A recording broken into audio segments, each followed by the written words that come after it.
Welcome to Real Estate Rewind. I'm your host, Tyson Schuetze. Today I am joined by Aaron Isley, who is in the studio with me today. Welcome, Aaron.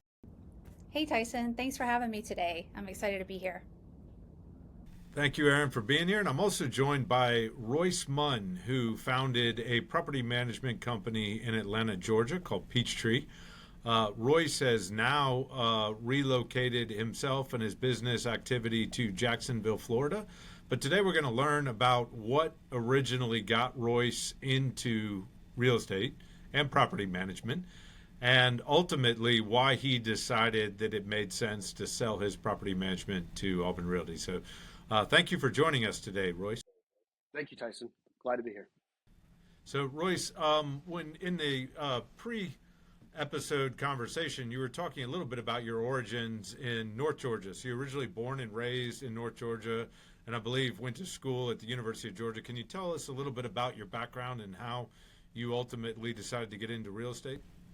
Yeah. So, I went to Georgia. I transferred to Kennesaw State in Atlanta, played rugby there for a little while, and graduated with a finance degree in 2008. And everybody with a finance degree in 2008, after the crash, they were just running around trying to find a job. So it was really tough for me. I interviewed at a couple different places, nothing worked. So I ended up moving to Jacksonville, Florida, where we had some family down there. Started a couple small businesses in the real estate world, got my real estate license, then got my broker's license. Didn't do too much with the licensing. I had an inspections company. I had a 3D Matterport company where we were a service provider for Matterport, and just kind of got really exposed to the real estate world. And, kind of bouncing around a little bit with my ideas and my jobs. And eventually my mother got diagnosed with early onset Alzheimer's, and my stepdad passed away. And so we had a house up in Canton, Georgia, where I had to figure out something to do with it. And I didn't really want to sell it because I'm trying to understand real estate. So I'm like, all right, we can make this cash flow. So I called I probably called to 10 to 15 different management companies. And nobody wanted to meet me. Nobody had the time. I was a single family property owner. And so, just one property that they didn't really want to waste their time with me. And, Canton is still outside of Atlanta enough to where nobody really wants to drive. Sure. There wasn't a lot going on. I was getting excuse after excuse of why they couldn't meet me there at the property. So I got kind of tired of it. And I told my wife, I said, hey, let's just start a property management company in Georgia. I've got my Florida license so I can reciprocate to Georgia, which was tough, but it's a whole nother issue. Sure. And my first property was my mom, so we were managing it. We got a renter in there pretty quickly who was great. They actually eventually bought the house years later, and we were single family management. We had properties in Canton, in Cumming, in Atlanta. We were pretty spread out, but we were doing pretty good.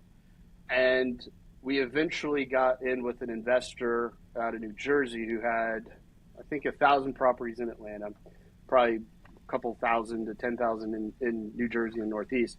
Wow. So they knew what they were doing. We negotiated the contract for about a year, and they eventually gave us about 500 units. I flew up to New Jersey, talked to them. That was December, and they signed the contract on January 13th, which is when my son was born. I was in the delivery room. My wife is like, what are you doing? I'm like, just focus on you. I'm looking at this. I'm getting emails. I'm sending contracts. And I had a lady that I was working with, and I called her. I said, hey, I know your background's in multifamily. I need some help. Like, this is going to happen tomorrow. And she was like, done. I'll help you out. I was like, just go to the property. They're sending their people in. I just need you to meet them and talk with them. The contract's signed. We're good. We just got to show them that we can handle this. The next day, I got a call from the security guard, and again, I'm brand new to multifamily. Sure. It's Atlanta, so I'm pretty. I know Atlanta. The security guard tells me, hey, there's about 15 blacked out SUVs lined up at the parking lot right now. I was like, okay. I was like, here we go. They said they have a warrant. They don't even care. They're just letting us know that they're about to knock a door down and they're going inside. Welcome to property management, right? Right. And so that was day 2, and I'm still in the hospital with my son. So that was kind of the trajectory of property management, and the stories that I have they're wild. But then, property management, it's tough. I Mm-hmm. found myself really working the day to day a lot more than I felt like I should be. Yep. Like if you're not growing the business, you just kind of become your own employee. Sure. And the wear down, I mean, it's been years, since we started. We've gotten bigger, we've contracted, we just kind of gone through all the different cycles. And eventually with the travel to Atlanta, just the dynamic of Atlanta politics and properties and code and everything, I was just kind of getting a little exhausted, and It's a lot. you know It's it's a easy to lot. get Yeah. exhausted, right? It is. Oh, absolutely. I Especially, mean, I think the part that nobody tells you is there's these no man's land in terms of your size where you can be big enough to be very profitable, but not completely big enough to bring in all the support and the resources correct, and assistance you correct. need. And it's easy Right. to be stuck in that phase for years, right? And Yeah, that's, I absolutely. can relate Yeah, I for mean, I sure. didn't have So, HR. I didn't have, I was yeah. doing payroll. I was doing You're the HR. I was HR. doing You're the interest. payroll. I was everything. Correct. Because I just wasn't quite big enough to really backfill those positions Hmm. because I still was too much in the day to day. I was, we weren't expanding as quickly as I wanted to. Hmm. And I was really focused on the employees, making sure they had what they needed, they were getting to where they needed to go, and it's a lot. So eventually, I decided, hey, look, let's just kind of look at the idea of selling the company. What is it worth? What is the process? I even I got a certificate from Columbia University on M&A because I just kind of wanted to learn the Sure. background of it all as I went through the process. So, kind of helping me. I mean, you have a business degree, you think you know everything about business, and you don't know anything about business. So I went through that, and eventually, I met Alex with Auben, and we had talked. And I was kind of looking at some other companies, and Hmm. what they had to offer, and what they wanted, and what their projections and their future plans were for my clients, my tenants. Sure. Um, and that was very important because at the end of the day, I did build this, and I don't care about the name of it. I don't care about any of that. I care about the people that I Yeah. employ, the tenants that have paid their money to live in the properties that I manage, making sure that I've gone through everything to make sure that they are secure, they're safe, they're happy, and just wanted to make sure that that was taken care of and handled. Everybody had a spot It's to go to. it's It's a interesting lot. is like you start in somewhat of a transactional relationship with these owners and residents, but they become like family, right? I mean, Yeah, they're investing their time, their resources, their money into the most important investment they have. Both the right, residents and the owners of the properties, right? right, And right. you're in the middle of both. Exactly, which is tough. Which is no small feat, but Right, it's even as you have the struggles with the owners or tenants that have been less desirable, shall we say, right, you have these right. bonds with those ones that become so thick over time, right? And Yeah, I completely can relate to those resident owners that feel like family to a certain point, right? right. And you get to that point where the concept of transferring or selling, you want to make sure Yes, that yes. Susan is And it's taken care scary. of, and Bob's family's properties are going to be okay, and Right. It gets really scary because you've put in a lot of time and effort, and you have to get to the owners, and they need to trust your decision making as well. So sure. you've trusted me with your property and everything up to this point. Now trust me in handing this off to somebody who's going to help you Hmm. grow and get to where you want to go. Because to be honest with you, when I first started, I get these properties in Atlanta, and I come in and I'm like, all right, I'm going to change the properties. I'm going to change South Atlanta. I'm going to change poverty. I'm going to do all these things because I got the opportunity. I'm going to do it.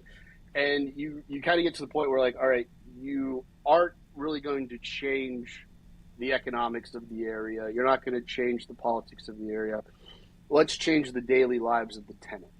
Sure. Let's make sure that they're happy, because we're a steward of the buildings at this point. The properties were built in the 70s. They've gone through the ups and downs of everything else, all of Atlanta and the South Side especially.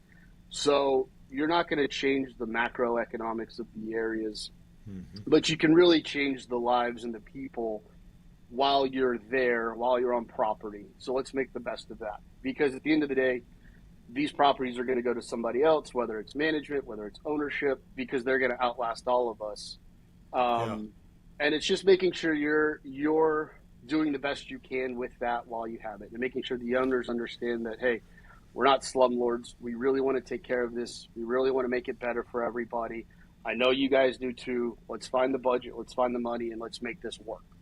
And it's a very, I'm sorry to interrupt there. That's very aligned with Auben, and some of the parallels of our background are incredible. But we have a model of improving people, property, and places, which is just based on what it's our mission. It's more than a model. Right. It's our mission as to why we exist, is ensuring that the residences that we provide are a home, and are interwoven into the community.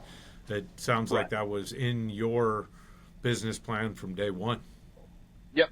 And I met with Alex, met with Dawn, and the conversations were like that.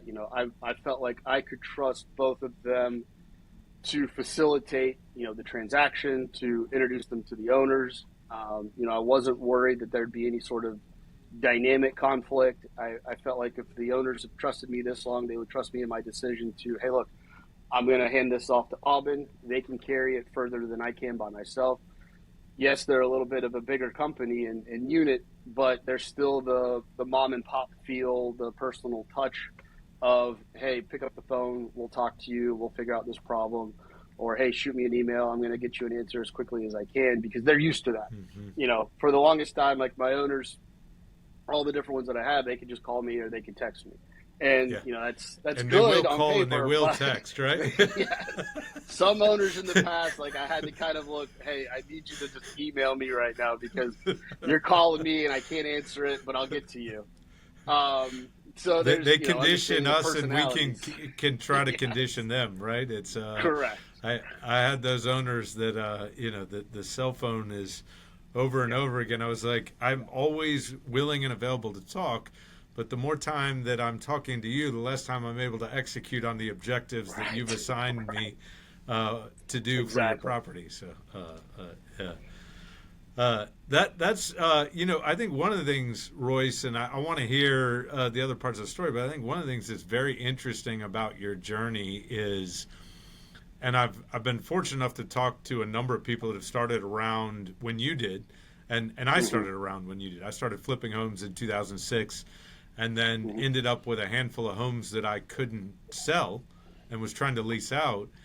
And I had communicated with basically every brokerage in town about managing them, and they only wanted to manage the home long enough to turn it into a sales listing, right? Like they were not the concept of, like you said earlier, hey, I want this thing to cash flow. I want this to be an investment.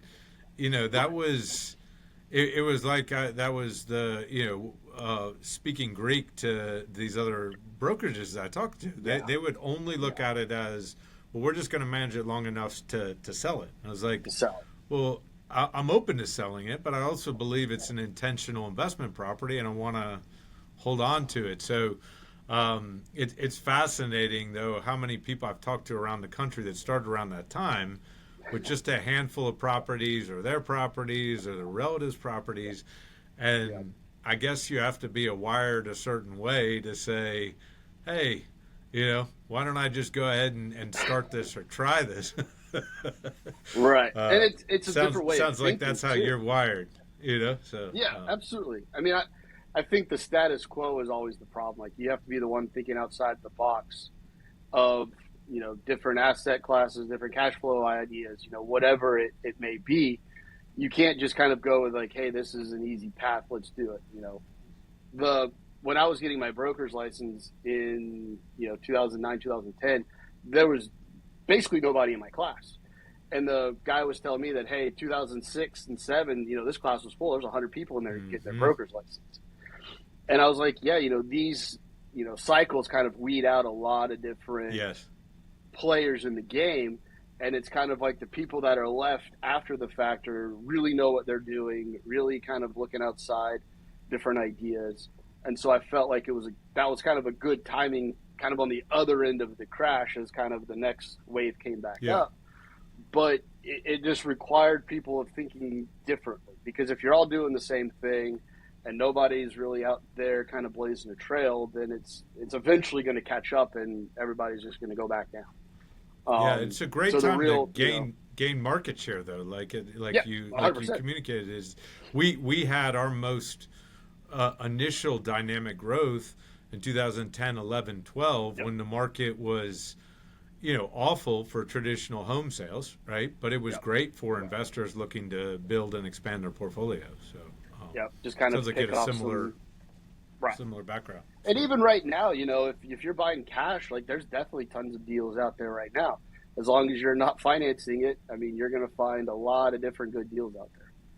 Yeah, I recently spoke at a NARPM conference, the National Association of Residential Property Managers, and part of what I was speaking on was the market cycles, like you were referencing earlier, how there's a predictable pattern up and down. And I said, look, it's a buyer's market right now in most of the markets. If you're discerning in terms of what you're looking for, it's a great time to buy, right? It's an absolutely fantastic time to buy. So you made this move from single family into multifamily really quick into overnight. I mean, that's again, there's some parallels to that. My initial moves weren't as dramatic to yours. I went from 5 to 50 homes. I didn't go from 50 to 500. Talk to me about what that was like, going from 50 to 500, overnight with a small staff. I mean, how did you figure out how to execute on those properties and be able to operate at that? But how did you also convince these owners to trust and earn their trust through that at this point? So I mean, it was I used Appfolio, not a shout out to them, but I mean that saved me overnight. I had always used it with single family, and we kind of made it into a multifamily application. But I mean, that was honestly what kept us alive. My Callie was my accountant / operations / maintenance. I mean, so I've known her for a long time, and I called her up one day because I knew she had just left another property management company. I said, "Hey, look, are you looking for some contract work?" And she's like, "Yeah, I could do some stuff." So she was kind of helping me with the single family aspect and running through the accounts and the reports and everything. And I called her when I was up in New Jersey, and I said, "Hey, I need you full time. It's probably going to be 60, 70 hours a week, and you start tomorrow." And she said, "I'm in." And so she and I basically built this whole thing out. When the investors got it, we didn't have a lot of information. There wasn't a lot of leases and ledgers, and it wasn't very clean. And we put it all together, very, very quickly. We had the property manager on site. We got some maintenance guys to come in and really just kind of worked it from the ground up. And that was how I really learned multifamily management. An incredible way to learn the business, right? I had similar stories with the single family, but I love how you also said Callie was accountant / maintenance / operations. It's like there's a slash behind everybody for everything. Absolutely. And when I was on property, I would help the guys picking up trash, because I wanted everybody to know, look, there's no job that I'm going to ask you to do that I won't do myself. I'm here to help you guys. I'm rolling up my sleeves, and we're going to get through this. And if I ask you to do something, understand that it's not like, hey, you go do it. It's, hey, I've done it. I'm helping you. Let's do this together. Or I got to go do this thing over here, but I'm not asking you to do it because I don't want to do it. I'm just saying, hey, we're all in this together. Let's build something. And a lot of them bought into it, and we created a really good team. And on the owner side, it was I was a lot of conversations. I flew up there and talked to them. They're very busy on their own end and what they're building. And they said, look, we just want to be able to trust you. We don't want to have to call you all the time and ask you all these questions. We just want to trust you to handle it. If there's issues, we're just going to tell you, hey, handle this. And that's what we're paying you. And I said, okay, that's no problem. So they wanted the mom and pop feel because they were mom and pop. They didn't really want to go after any of the big companies and say, hey, we're just a number on the ledger. We want to feel like we're partnering with you, and that's what it was. And they would send down their team sometimes, and we'd all hang out and really got to know each other. There's a lot of people on their team that, they're definitely family. That one of them was in the hospital not too long ago, and I was calling him, just checking on him, just saying, hey man, Sure. want to make sure you're good. We don't have to talk about work. We don't have to talk about anything, but just want to make sure that you guys are okay. So I mean, it's really been an interesting journey for sure. It doesn't really seem real that it's kind of coming to an end either, but I'm still involved, helping out the Auben team, making sure that everything runs very smoothly and everybody's on the same page. But, it was definitely, trial by fire and figuring out the problems on the fly and just hearing the wildest stories most days, or the wildest problems most days. Because when you have that many units, at our peak, we were probably 1,500 units, and you're just going to find crazy stories. And that's just the way it is. And the crazy became normal, which was odd for me. And I would tell people these stories, and they're like, that was your day? And I'm like, oh, that was Tuesday. Just an average Tuesday. Right. But yeah, the crossover between Auben and Peach State, it's very similar. The similar feels. We use same operating systems. So for me, that was very important to make sure that the owners themselves don't see any crazy changes. We're not going to send you some other report that you're not used to reading. Everything pretty much stays the same. You're just going to see a different company logo at the top than before. And there's enough crazy in this business without us creating any. So right.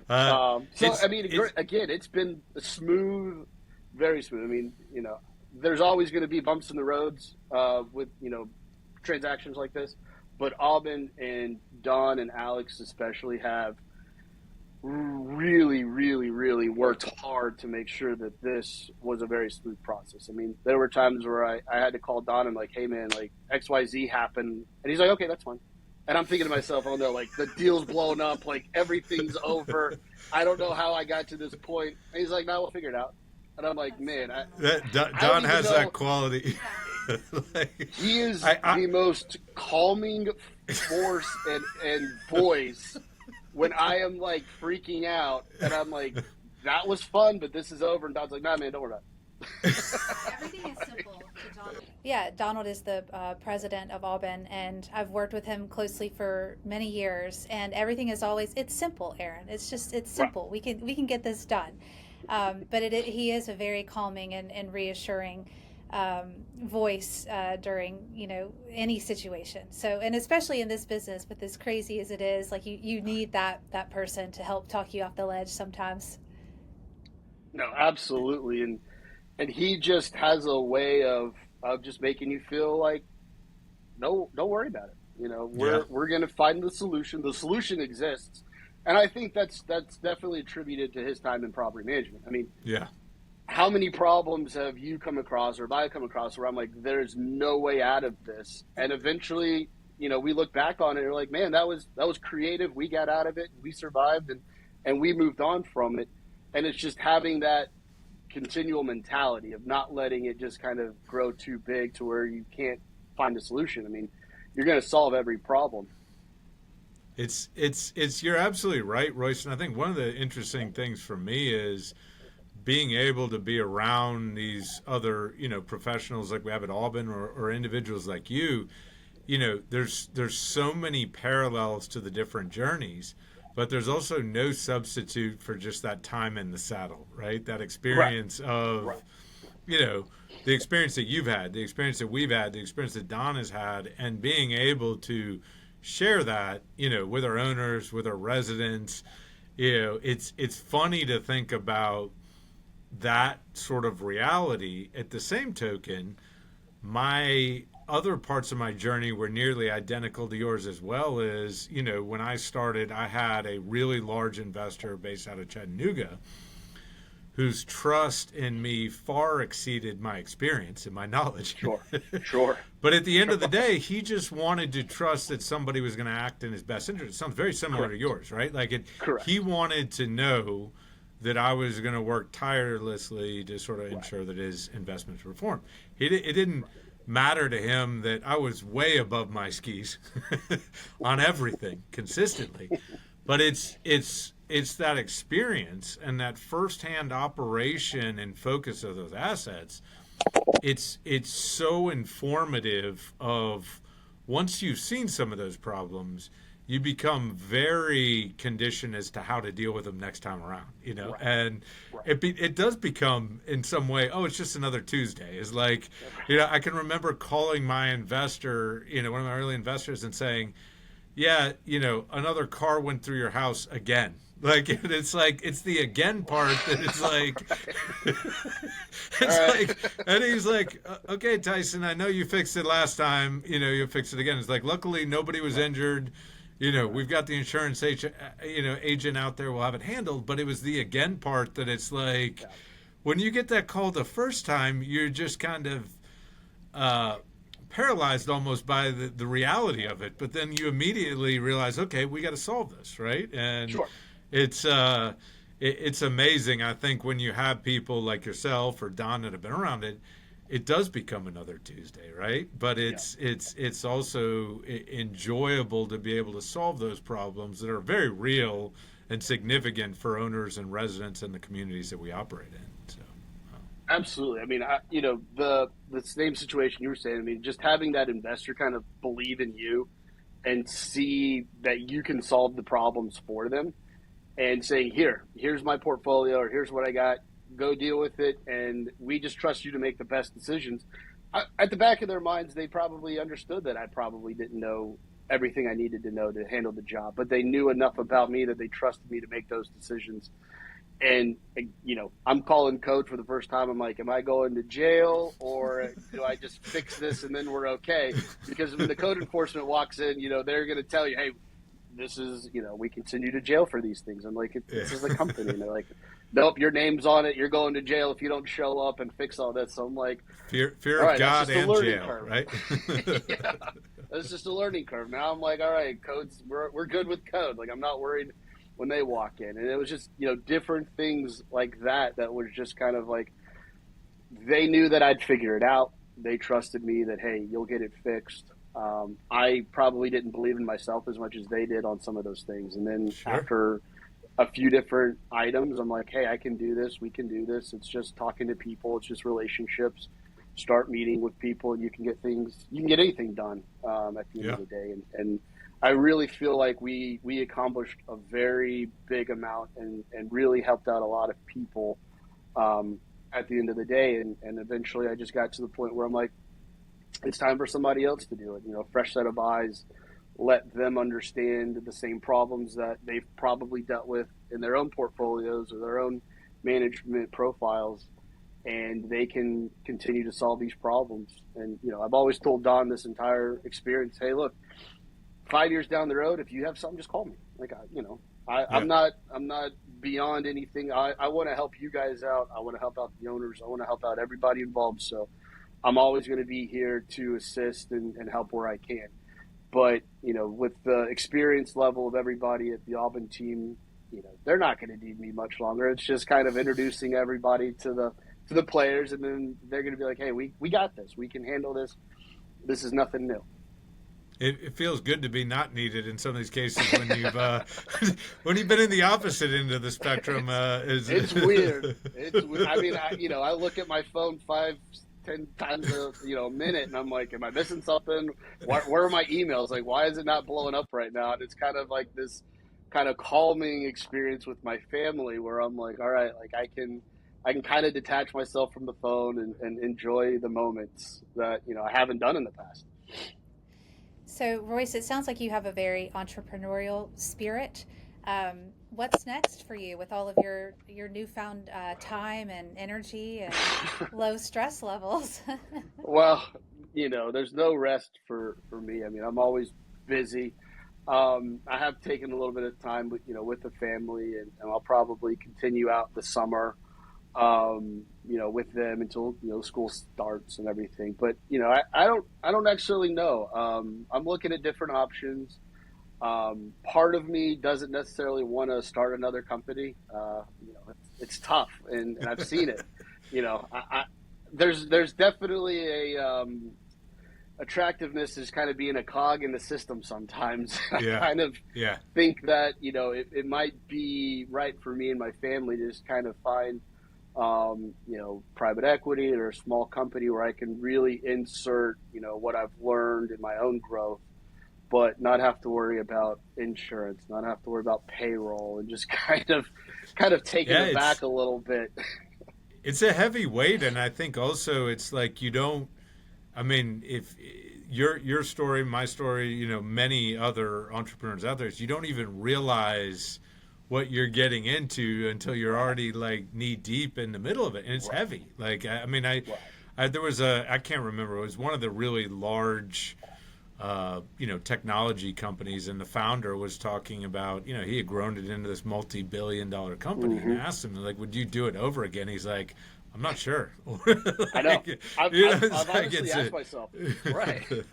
I've asked myself that. I've had a couple people ask me that, and I'm like, if I had to do it all over again, maybe. I mean, it was fun. It was Yeah. exciting. I learned a lot, but I feel like I kind of did it, a little bit backwards. Like I started my company before I ever actually worked for a company.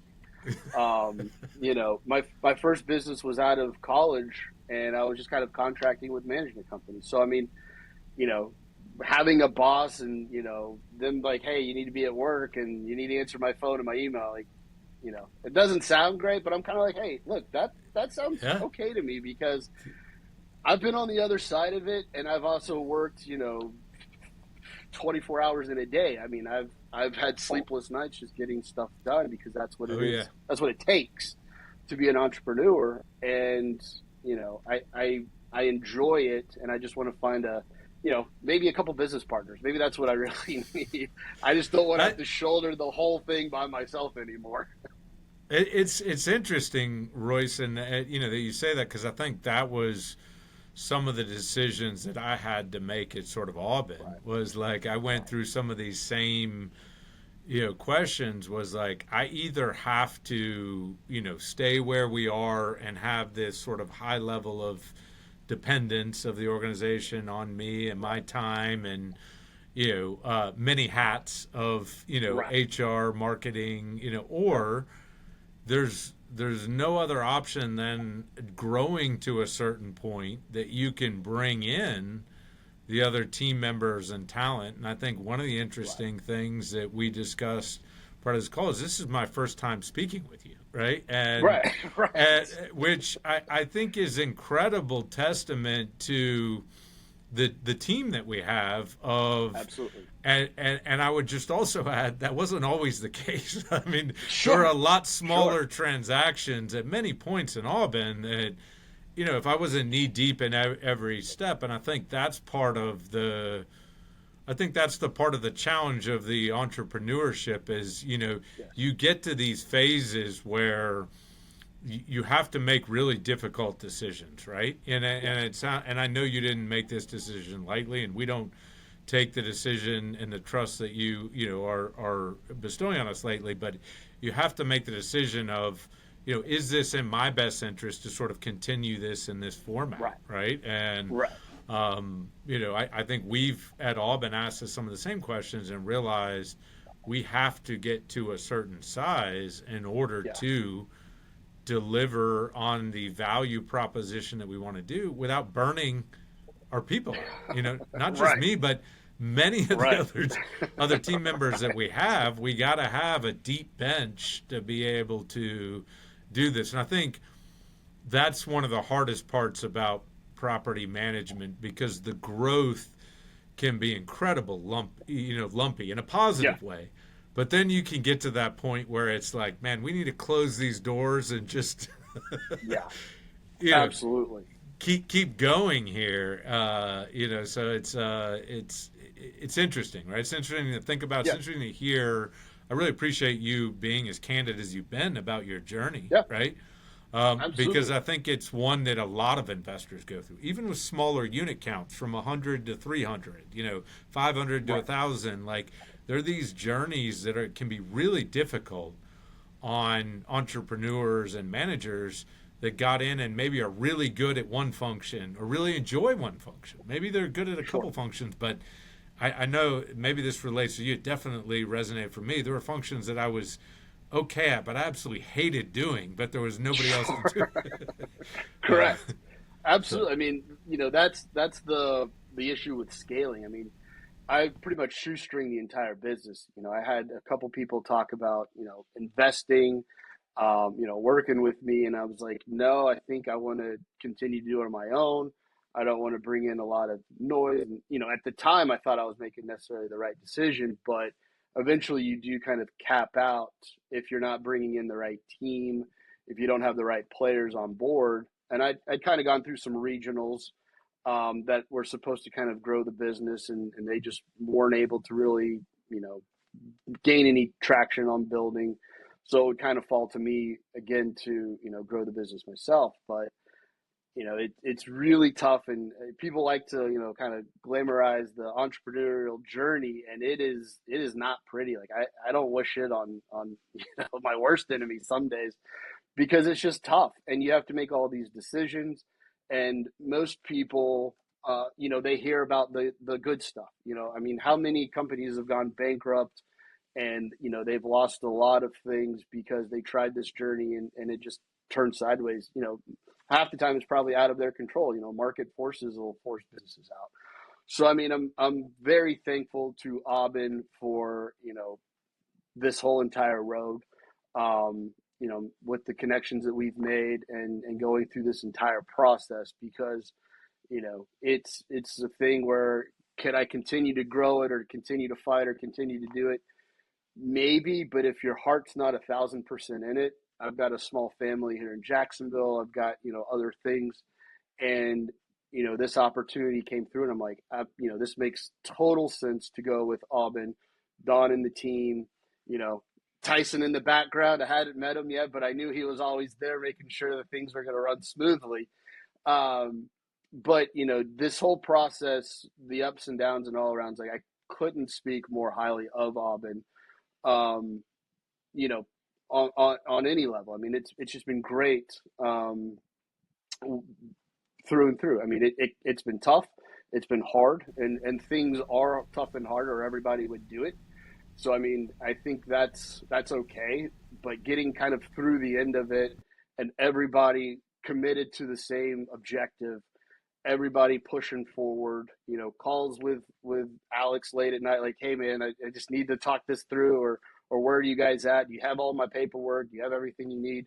And then calls with Don on, like, hey, do you have all the due diligence? Do you have any questions on any of my stuff? And they're talking to me about, yeah, we're good, we're pushing through. So I mean, it's been a lot. It's stressful as always. I mean, stressful on Don and your side as well, because y'all are trying to figure out, is this a good thing to invest in? And I'm trying to figure out, is this a good thing to leave my clients and tenants with? And when it's really symbiotic like it has been, it's going to work out, and it did. And so I'm very excited for Auben, for everybody that's been involved, and kind of seeing what my next chapter is. cool. Well, I know we've got about 5 more minutes here, Royce. If you were giving advice, to an entrepreneur or somebody getting into real estate, starting their journey, like, Right. it's easy to armchair quarterback, I think, Sure. but I think Sure. I always enjoy. It sounds like one of the things that is also a parallel between us is you spend very little time working for others before you Right. went and created your own business. What do you think, if somebody came to you and said, hey, Royce, I want to get into property management, and I want to go start my company, what would your advice be to somebody just starting out at this point? Right. Like I don't consider myself that old. I mean, I just turned 40, so I mean, maybe I am old to the new crew coming through in real estate, but it's the commitment. I mean, you have to absolutely believe in what you're doing. You don't necessarily have to know what you're doing. You have to believe in yourself and your idea and your plan, and surround yourself by the right people. I mean, I never pretend to be the smartest person in the room. You know, when I go into meetings with property managers or maintenance guys, like I'm not going in there pretending that I know everything and I know the whole situation. I'm there to learn, and then we're going to figure it out on ourselves. So you definitely have to be honest with yourself and open with your team on believing in what you guys are trying to accomplish. You know, property management and real estate is a beast. I mean, there's a lot of players in the game. You just have to figure out what kind of differentiates yourself from everybody else in the business. Like, what can you deliver? Is it that personal touch? Is it you're really good at sales? You're really good at leasing? Like, what is it that you're good at?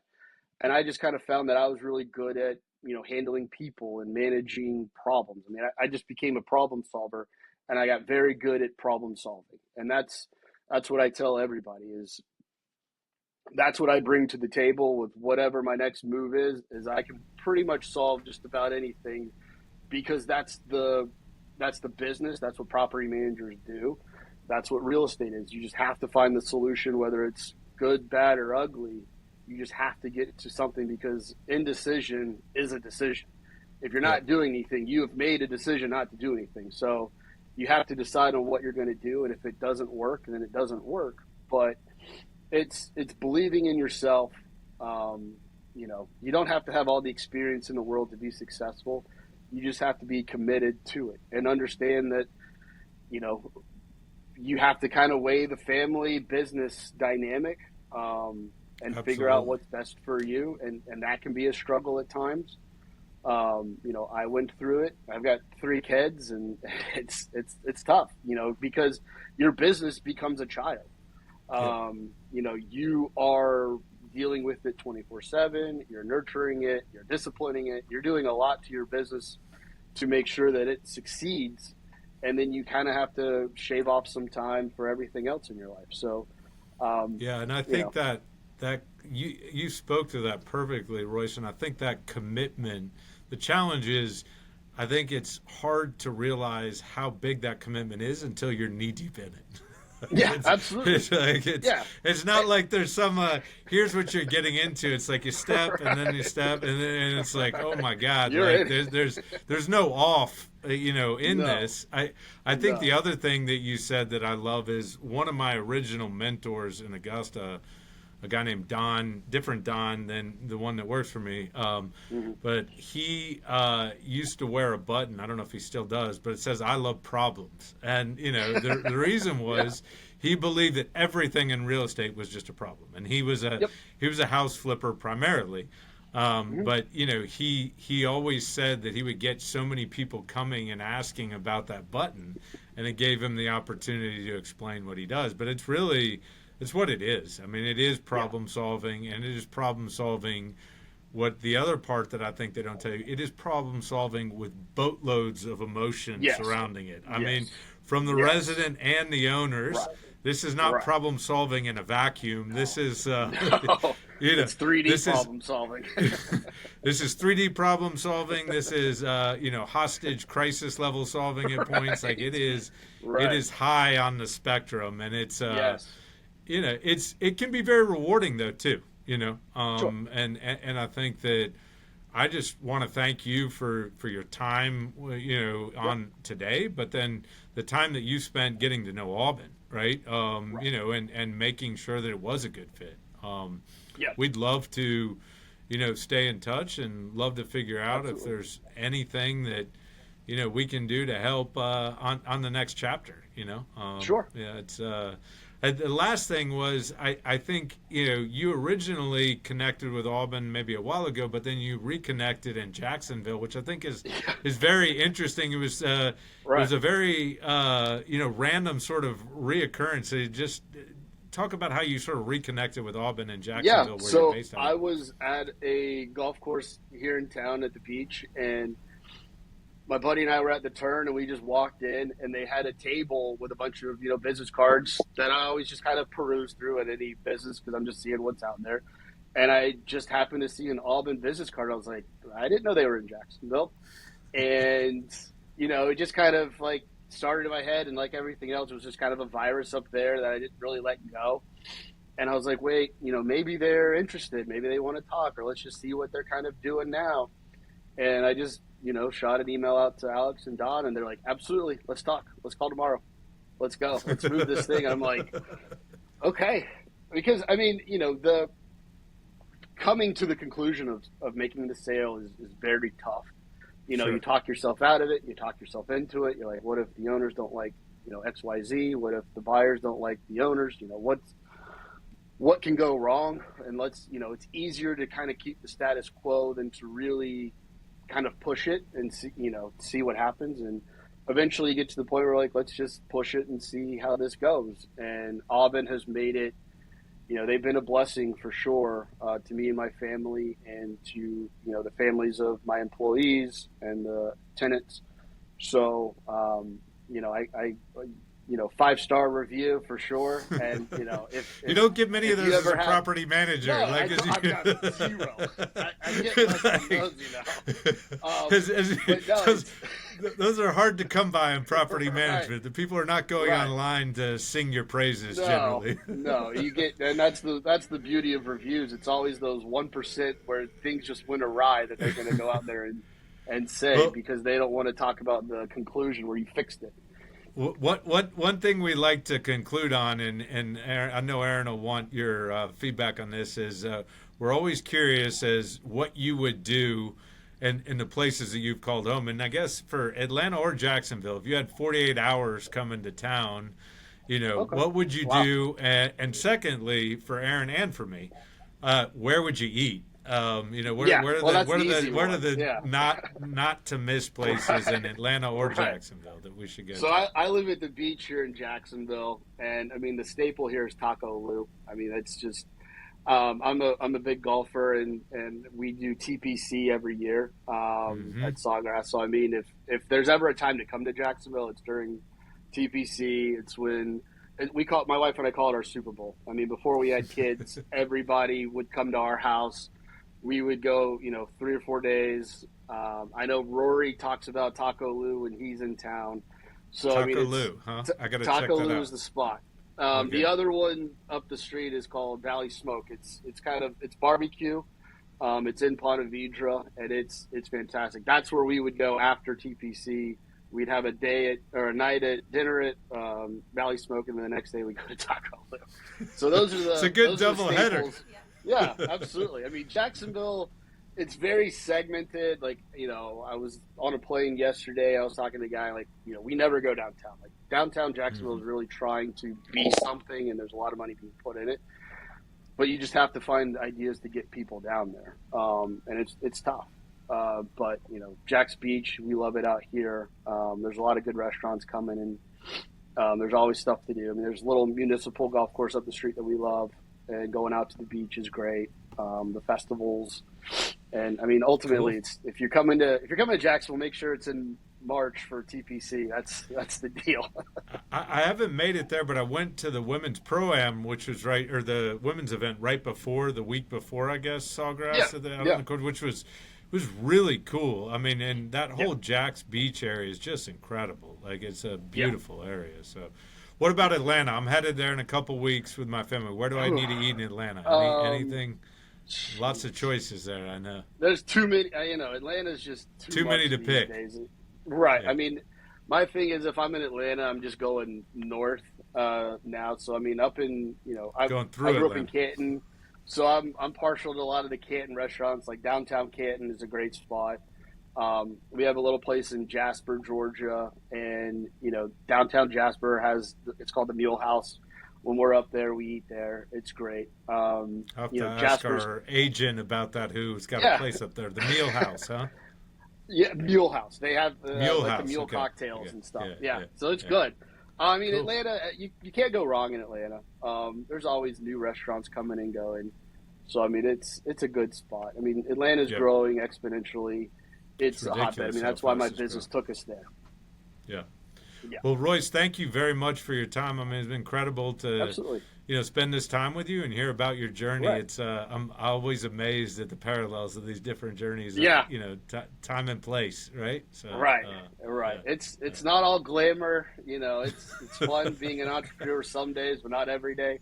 And yeah. it just takes the right cut for you to handle it and succeed in it. So I'm impressed by obviously the Auben story and the Auben background. And now it's Auben's turn to kind of take the mantle from Peach State. Well, thank you for trusting us in that. We don't take that lightly. So, hope you Right. have a great day and enjoy some Yes, sir. time at the beach with your family this summer. So. Absolutely. Thank you so much. Thank you, Roy. Thank you.